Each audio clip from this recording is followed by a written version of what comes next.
I'm so hungry.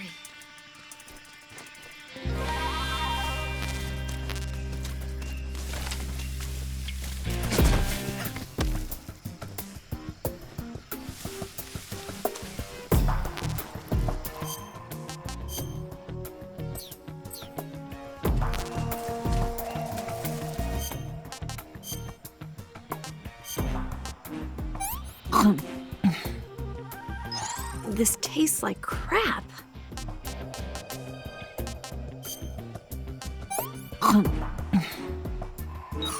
Ow! It's all rotten.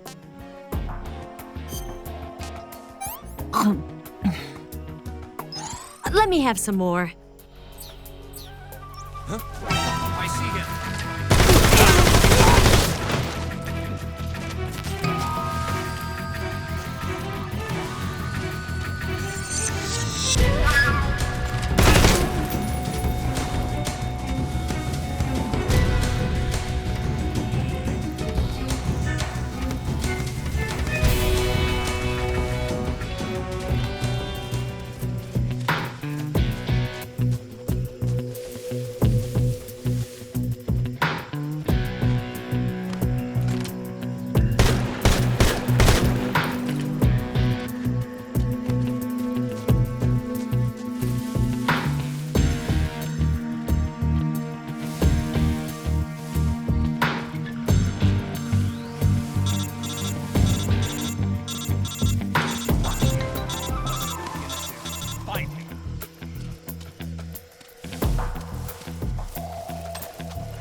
Yuck.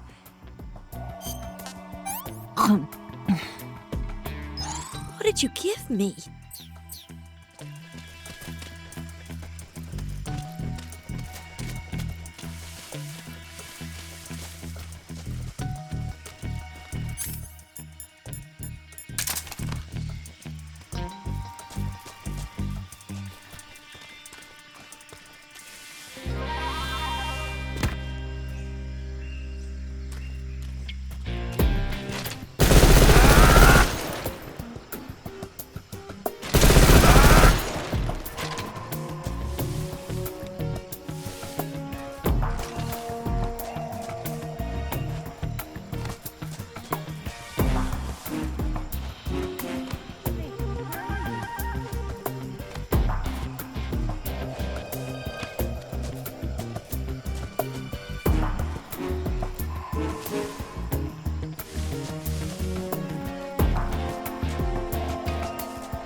Come on, Snake.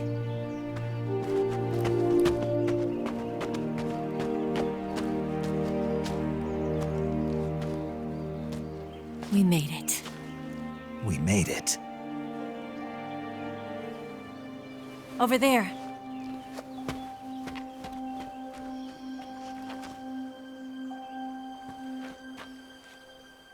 It's the boss, isn't it? I'll go get the wig ready to take off. Right. I'll leave you two alone. But come back in one piece, okay?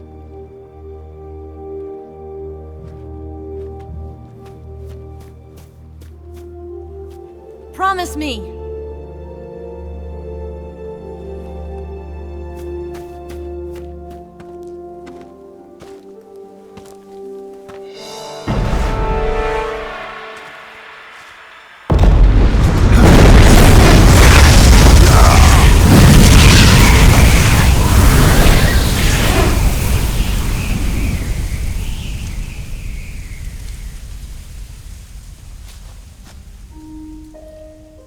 Life's end.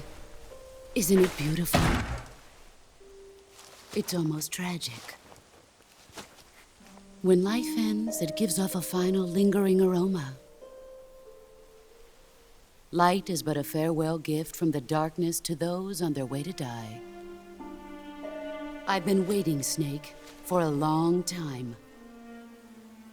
Waiting for your birth, your growth, and the finality of today. Boss. Why are you doing this? Why? To make the world one again. The world used to be whole. But with the end of the Second World War, the philosophers began to fight amongst themselves, and the world was torn apart. The Cobras, my comrades who trained and fought alongside me, were torn apart as well. The foibles of politics and the march of time can turn friends into enemies just as easily as the wind changes. Ridiculous, isn't it? Yesterday's ally becomes today's opposition. And this Cold War? Think back. When I was leading the Cobras, America and Russia were fighting together. Now, consider whether America and Russia will still be enemies in the 21st century. Somehow I doubt it. Enemies change along with the times, the flow of the ages, and we soldiers are forced to play along. I didn't raise you and shape you into the man you are today just so we could face each other in battle. A soldier's skills aren't meant to be used to hurt friends. So then what is an enemy? Is there such a thing as an absolute timeless enemy? There is no such thing, and never has been. And the reason is that our enemies are human beings like us. They can only be our enemies in relative terms. The world must be made whole again. The philosophers must be reunited. I will devote my skills to that purpose. And with the Colonel's money, I will achieve that end. Just as I once created the Cobras. They are my family. I may no longer be able to bear children, but I still have a family.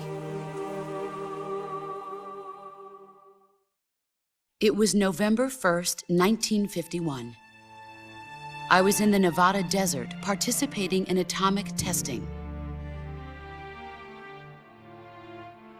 The name Nevada is derived from Spanish, covered in snow, white as snow. And snow is exactly what I saw in that Nevada desert. It froze my blood white.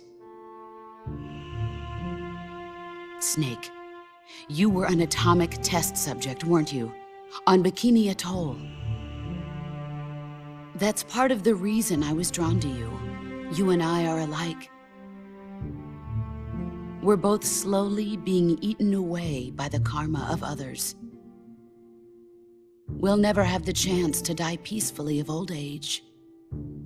We have no tomorrow. But we can still have hope for the future.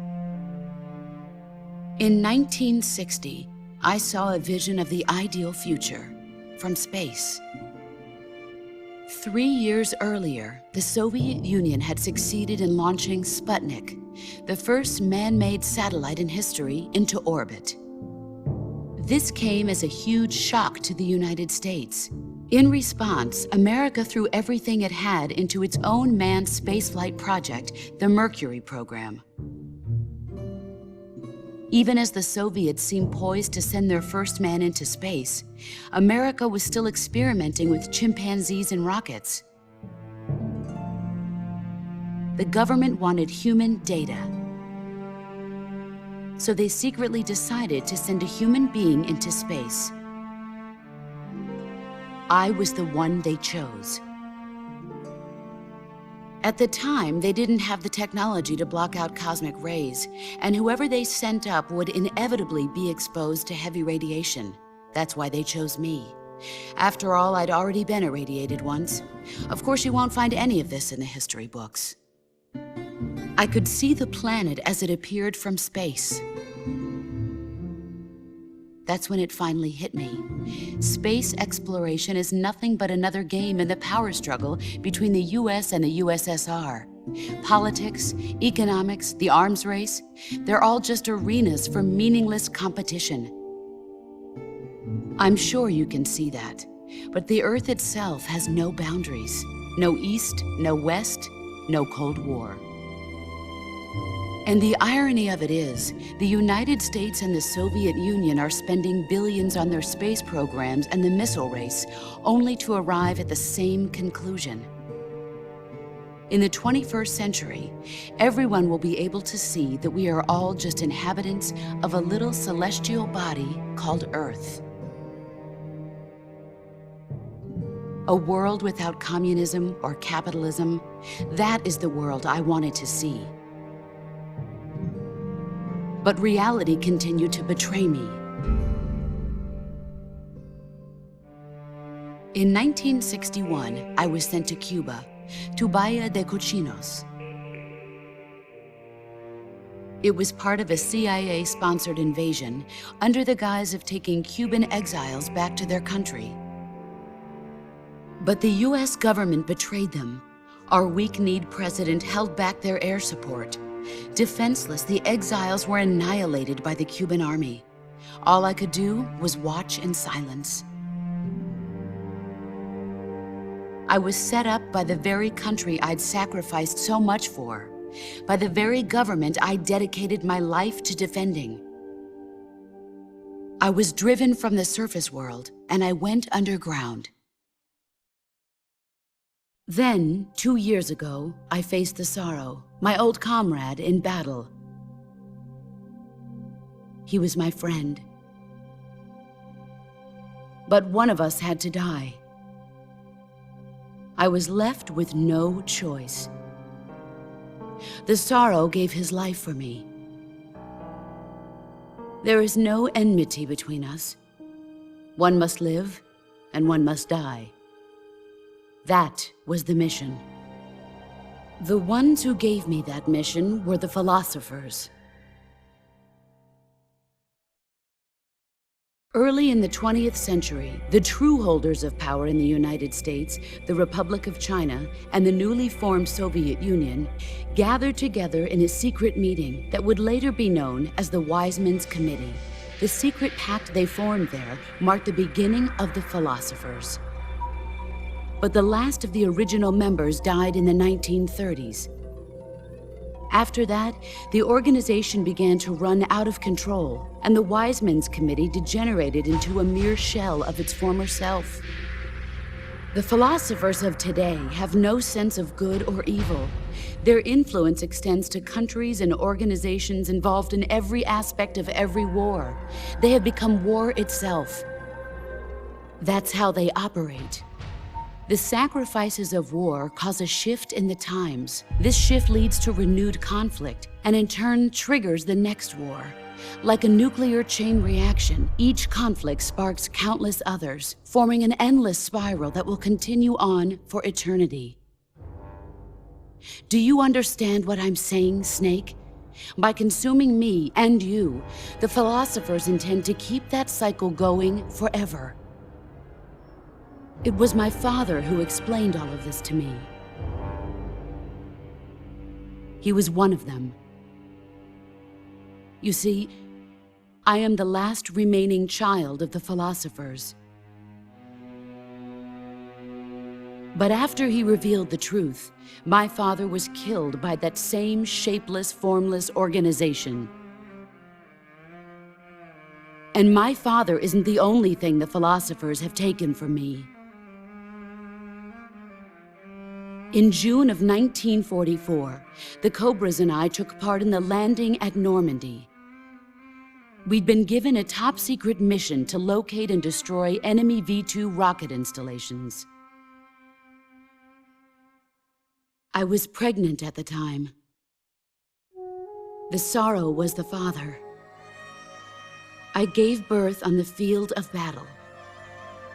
A beautiful baby boy. But my child was snatched away from me by the philosophers.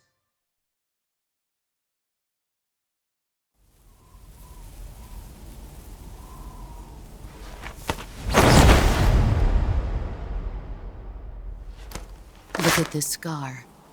This is proof that I was once a mother. I gave up my body and my child for my country.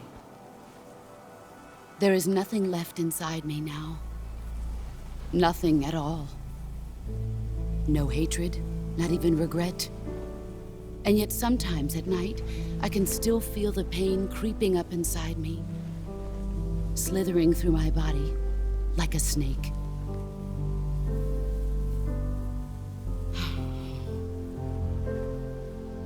I've never talked this much about myself before. Thanks. Thanks for listening to me.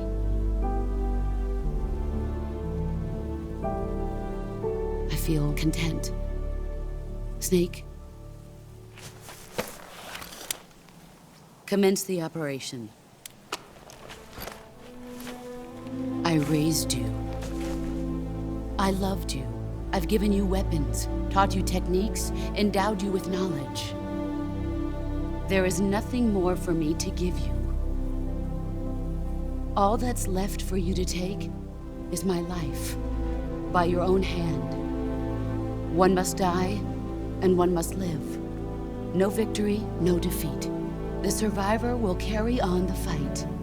It is our destiny. The one who survives will inherit the title of boss. And the one who inherits the title of boss will face an existence of endless battle. I'll give you 10 minutes. In 10 minutes, MiGs will come and bomb the hell out of this place. If you can beat me in less than 10 minutes, you'll be able to escape in time. Let's make this the greatest 10 minutes of our lives, Jack. Boss. You're a soldier. Finish your mission. Prove your loyalty. Face me. I come.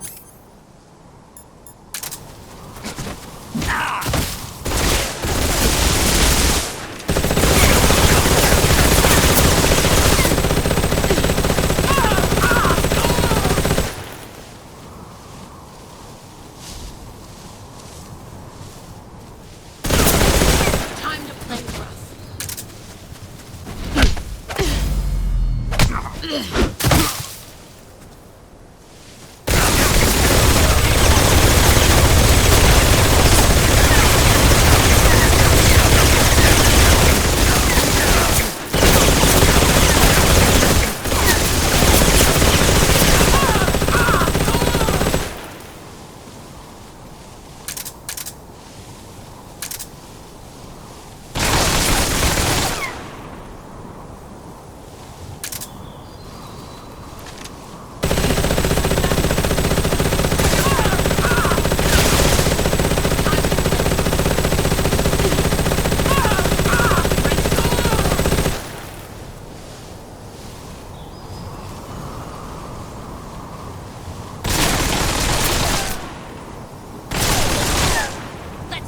you're made of.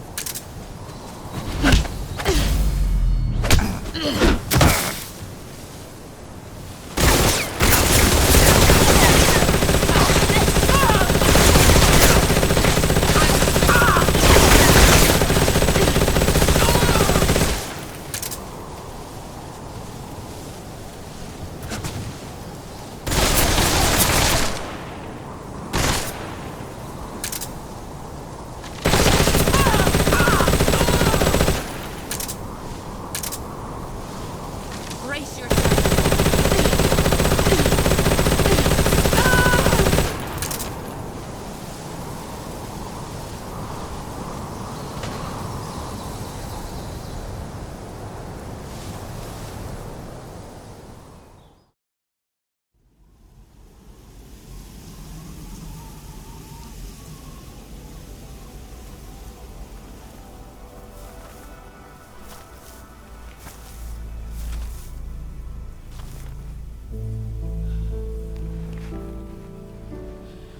Take this. Keep it safe.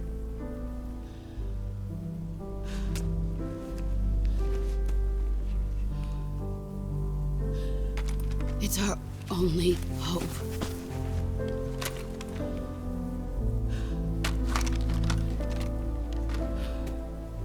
A patriot?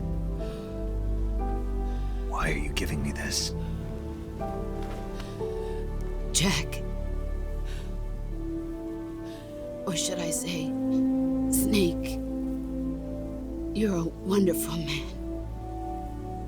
Kill me. Kill me now. Do it.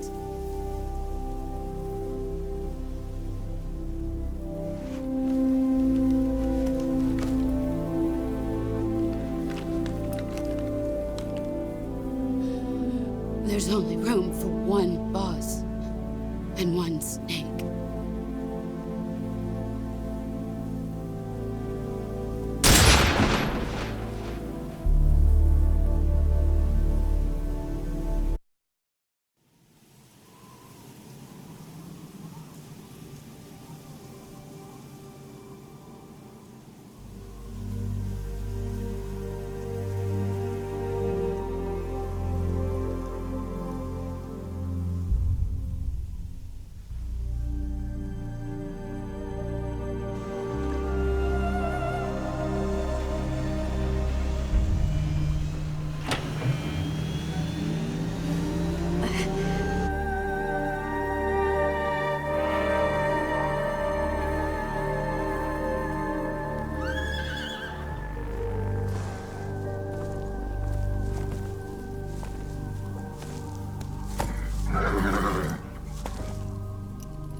Ready to go, Snake?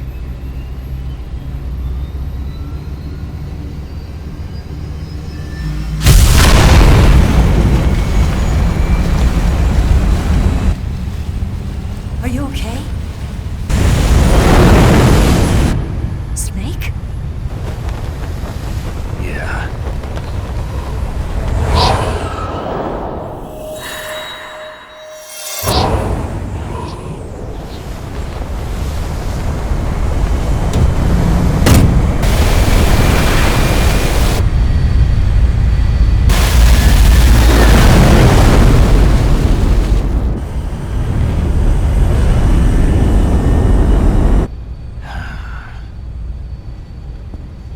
told you you could trust me.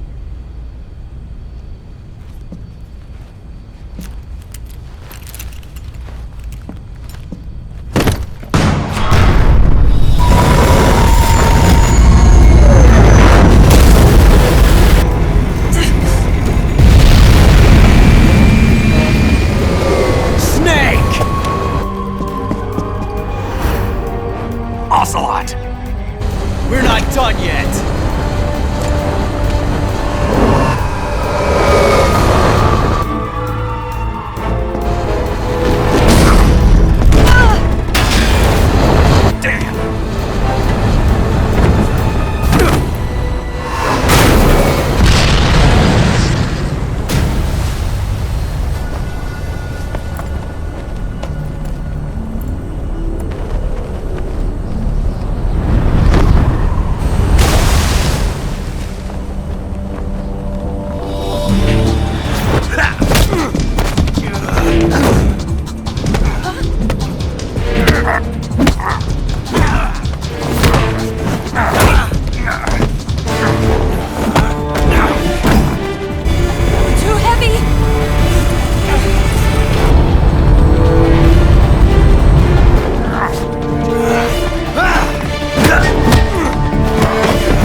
Snake, try to remember some of the basics of CQC.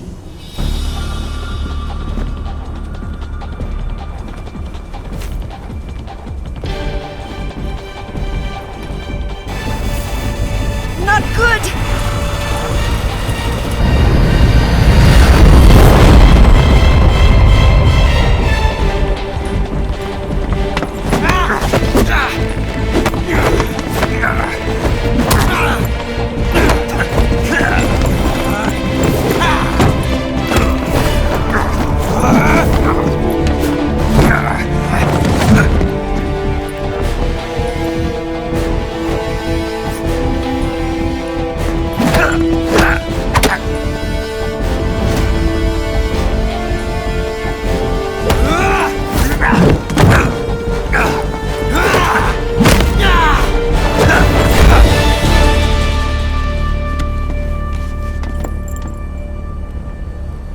I picked up a few new moves.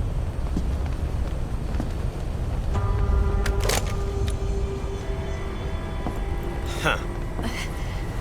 It doesn't feel right to shoot an unarmed man. But I'll get over it. Eva!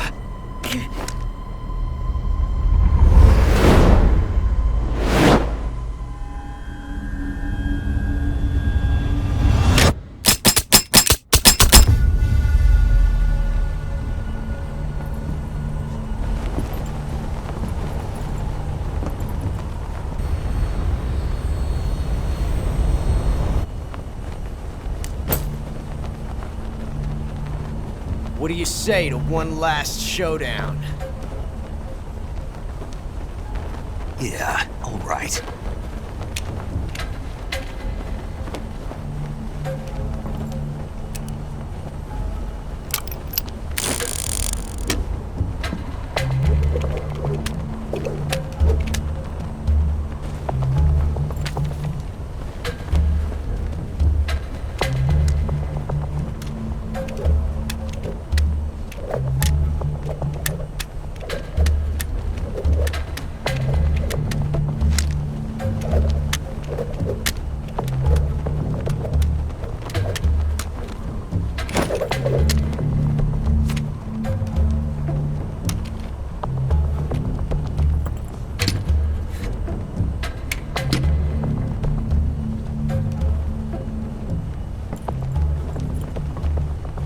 What's your name?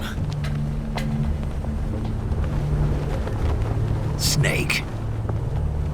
No, not that name. You're not a snake, and I'm not an ocelot. We're men with names. My name is Adamska. What's yours? John. Very well, John. Plain name. But I won't forget it.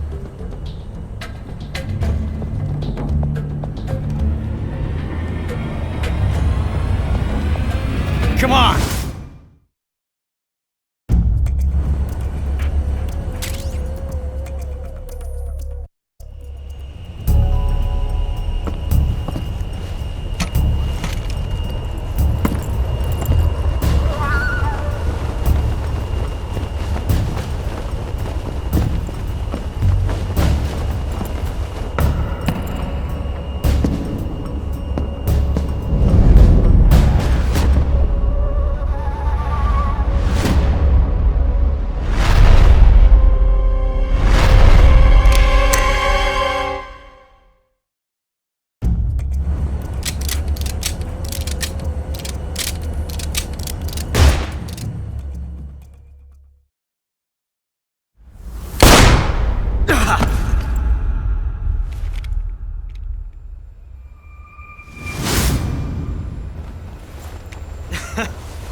It's a blank.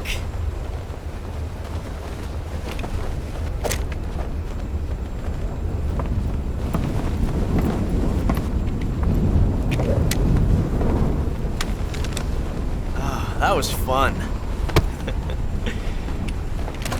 Till we meet again, John.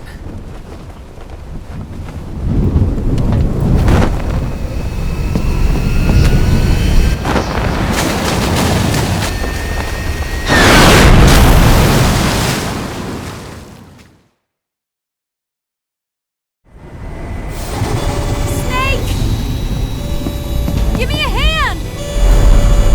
Pull!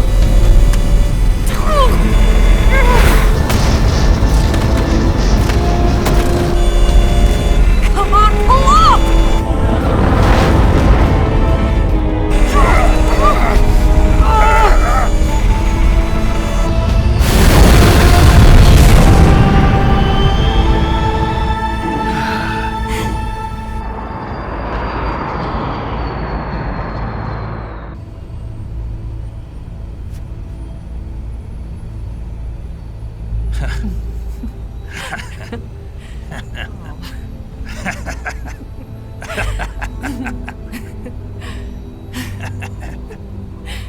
We made it. Yeah, we sure did.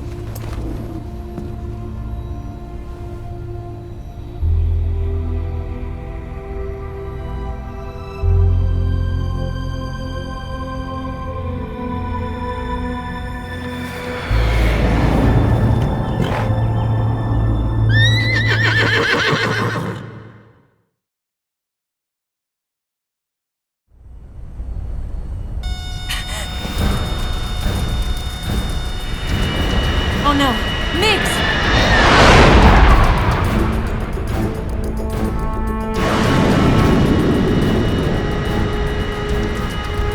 There's no way out! What are we gonna do? We've come too far to let them stop us now. Those things have got to be armed. It's no use. There's no way we can outmaneuver them.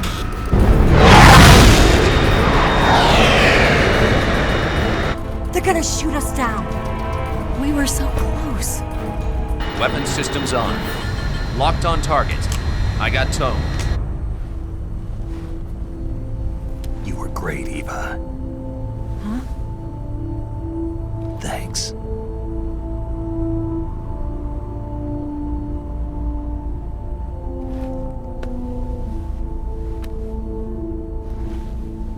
Oak 19, this is Control. Stand by for a direct order from the chairman.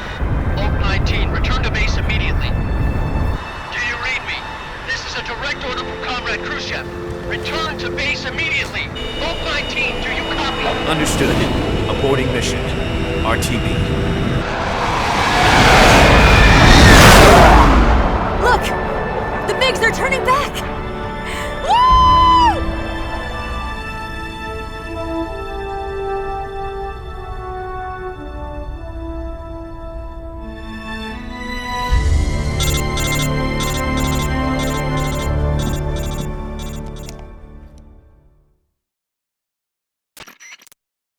Well done, Snake. The MiG's disengaged. Most likely under orders from Khrushchev. Is this his way of helping us? Who knows? Maybe he didn't want things to get messier than they already are. Or maybe he just wanted us to owe him one. The important thing is, you made it out alive. As long as Khrushchev is with us, I don't think they'll be coming after you. It should be smooth sailing all the way to Alaska. I'm sending someone out to Galena Base to meet you. To meet me? The DCI and the President himself are waiting at Langley. Don't keep them waiting.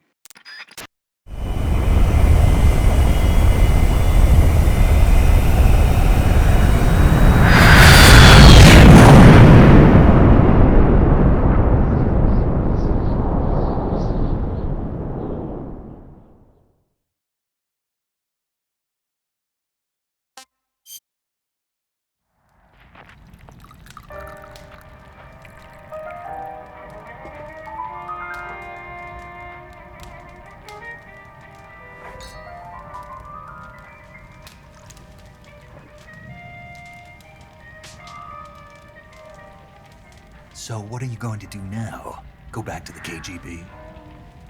What do you want me to do? Did you ever think about coming back to America? I can't go back. I've left America behind me. But you saved this country. I didn't do it alone.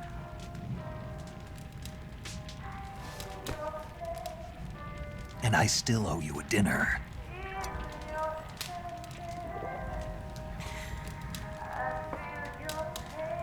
Is that part of your mission too? Or is it an order? Or is it an invitation?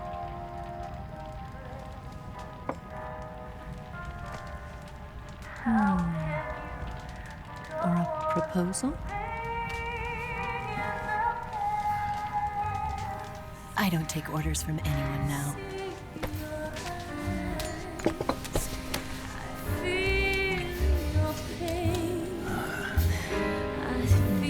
Sadness inside of me. Open your heart and smile for me. You're not the only one afraid to fall in love.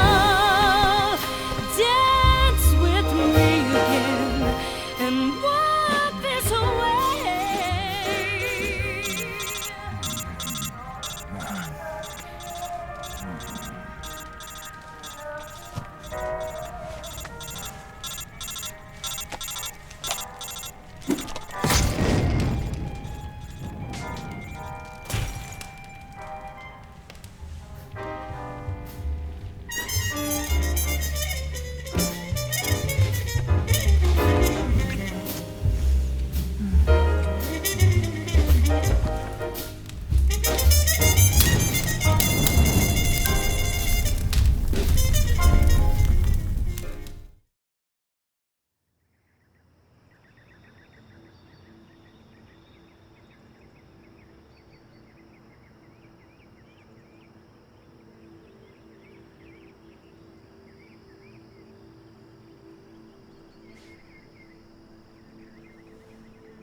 Scholars tell us that the first spy in history was the snake in the book of Genesis. In that story, it was Eve who was tempted by the snake in the Garden of Eden. But this time around, it was I who tempted the snake and got away with the forbidden fruit of knowledge. Forgive me, snake.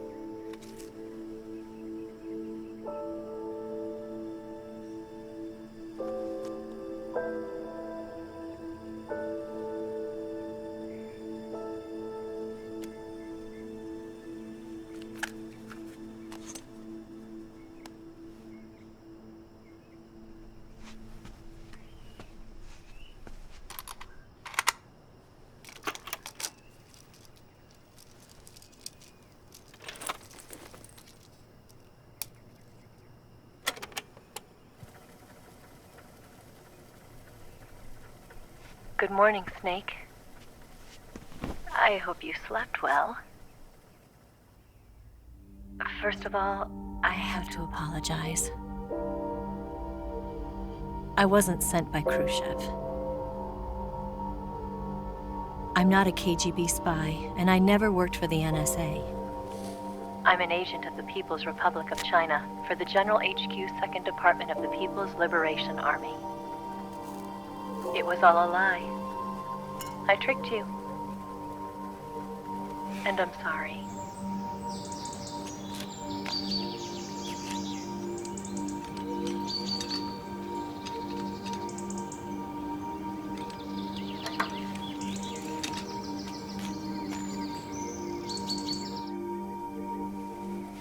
The philosophers still exist in China, too.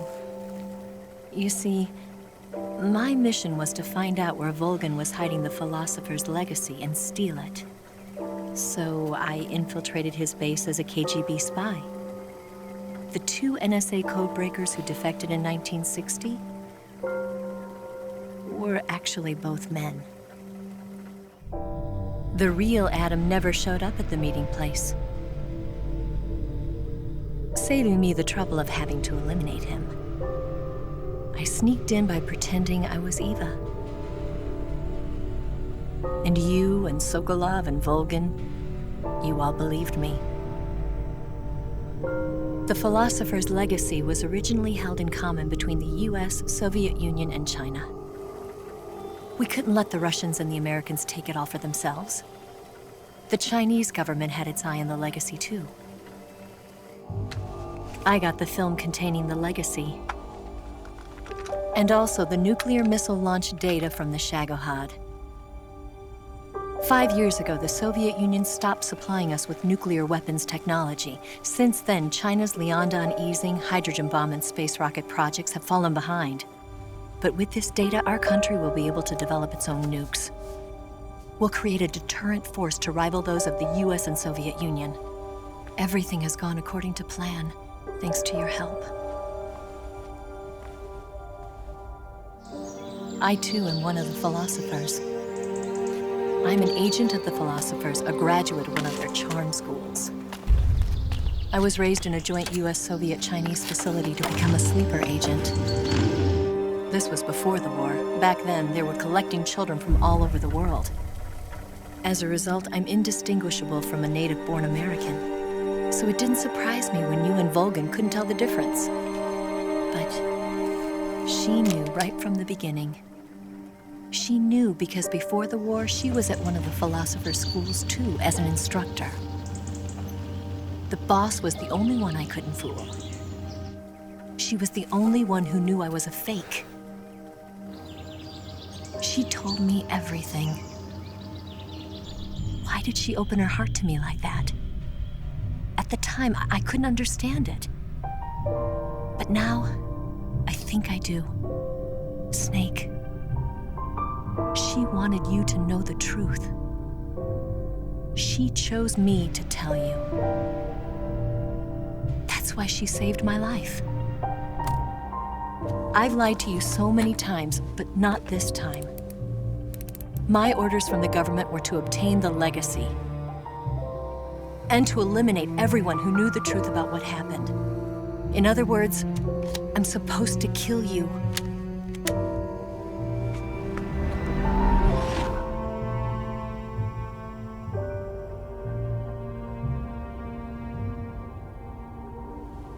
But I can't do it. Not because we loved each other. And not because you saved my life. But because I made a promise to the boss. And I intend to keep it. I just wanted you to know. And you have to live.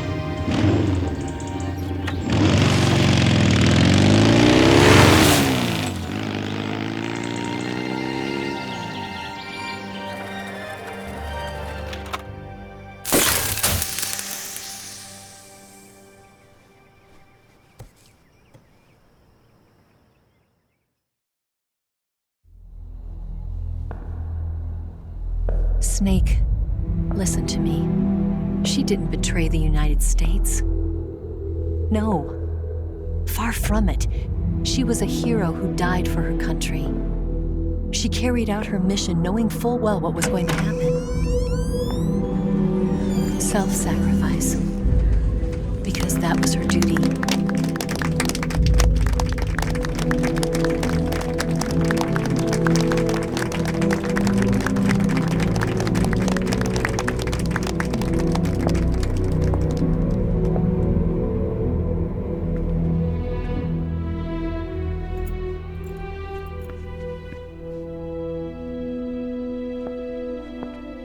You are above even the boss. I hereby award you the title of Big Boss.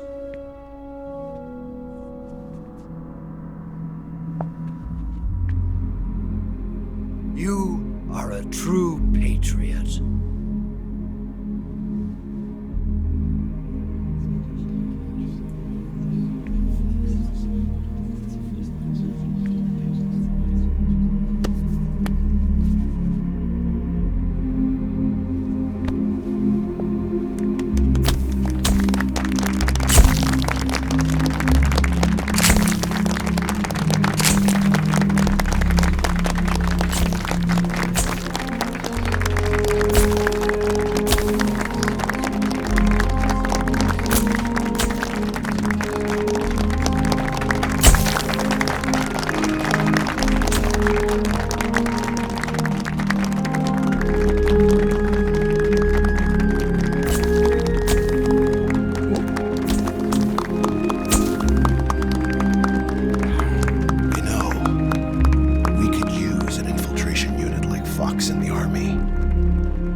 Someone like him to handle our top secret sneaking missions for us. A man who combines the qualities of a soldier and an agent. The boss's defection was a ruse set up by the US government. It was all a big drama staged by Washington so they could get their hands on the philosopher's legacy. And the boss was the star of the show. They planned it so that they could get the legacy that Colonel Volgin inherited and destroy the Shagohod at the same time. Only a legendary hero like the boss could have earned Volgin's trust. Finding out where the philosopher's legacy was hidden was to be her greatest mission. Everything was going according to plan. But then something happened that no one could have predicted. Colonel Volgin fired an American-made nuclear warhead at Sokolov's research facility. Khrushchev demanded that the US government provide proof that it wasn't involved. They couldn't just abort the operation to steal the legacy. So the operation itself was greatly expanded and revised. The authorities in Washington knew that in order to prove its innocence, they'd have to get rid of the boss, and that one of their own would have to do the job. The public couldn't be allowed to find out about it. Not ever. This, they concluded, would be the best way to keep the whole thing under wraps. The boss wouldn't be allowed to come back home alive, and she wouldn't be allowed to kill herself. Her life would be ended by her most beloved disciple. That was the way the government wanted it. That was the mission she was given, and she had no choice but to carry it out. Her death at your hands was a duty she had to fulfill. Out of duty, she turned her back on her own comrades. A lesser woman would have been crushed by such a burden. The taint of disgrace will follow her to her grave.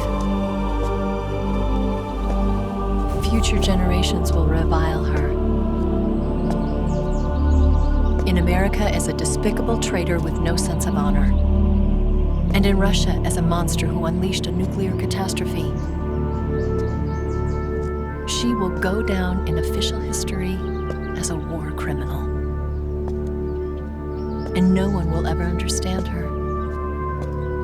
That was her final mission.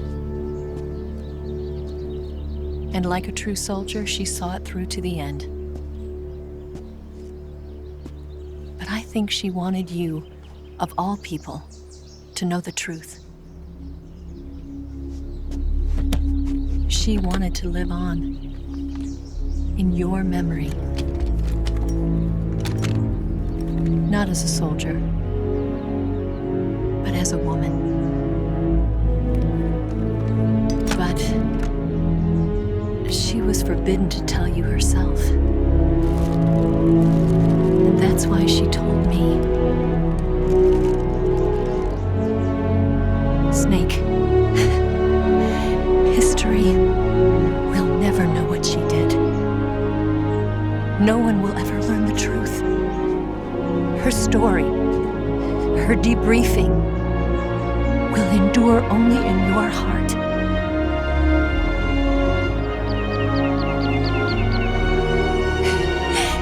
Everything she did for her country. She sacrificed her life and her honor for her native land. She was a real hero. She was a true patriot.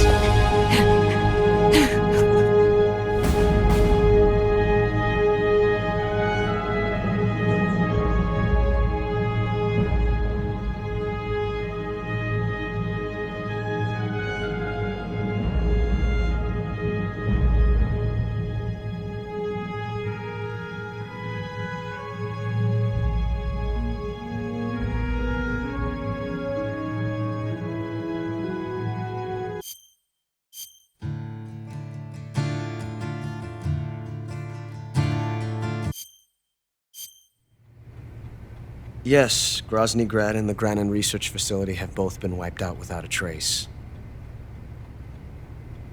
I understand, sir, but they were necessary sacrifices. Yes, the CIA has taken care of the boss themselves. I believe the White House will be satisfied. Khrushchev is finished. Your time has finally arrived. Yes, the American president is relying on us to keep a lid on the whole affair. We've got him by the balls. It should make a valuable trump card in future negotiations. Yes, Chief Director, of course. I'll keep the KGB informed.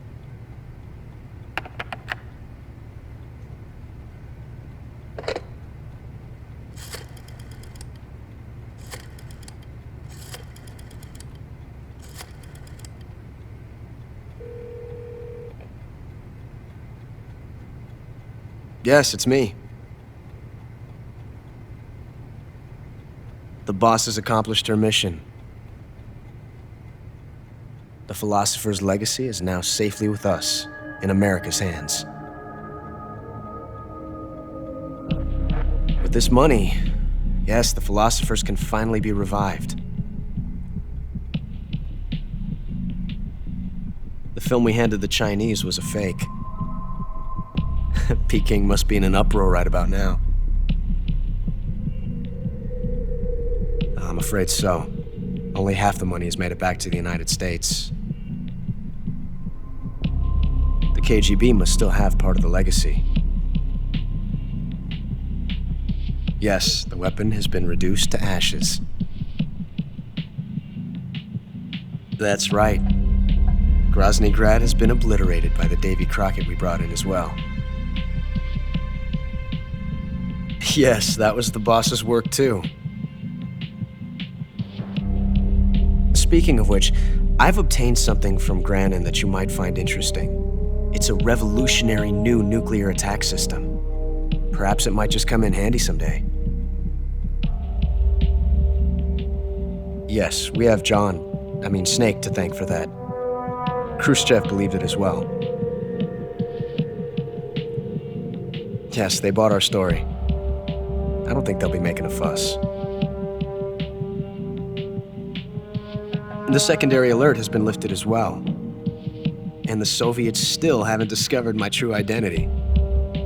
They have no idea that I've been triple-crossing them. I will continue my activities as a contact for the new government. Yes, It appears that no one knew that I was Adam. Of course, I am always at the CIA's disposal, Mr. Director.